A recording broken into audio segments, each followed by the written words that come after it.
How to device view in Squarespace. So a device view helps you change between desktop and mobile breakpoints. So typically when you're creating a website, you are designing for desktop as well as mobile. So in this case, Squarespace have that as well. So in order to switch between those two, you can find them right here on your upper right corner.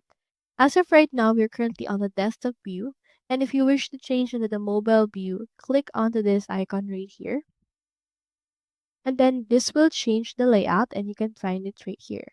Now you can make changes into this part, like for example, this text. Let's move it below right here. And in there, you can actually unlink some things. You can see it right here. This scrolling icon, let's actually move it upward. And here is what it will look like.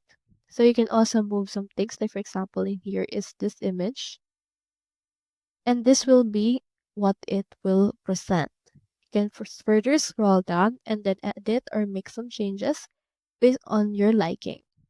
Now, as you can see, if you switch over again on your desktop, it will not reflect the same changes since the edit that we made is for the mobile view. So any edit that you made for your actual mobile view will not be reflected to the desktop. So that's all there is today, and I hope this video helped you out.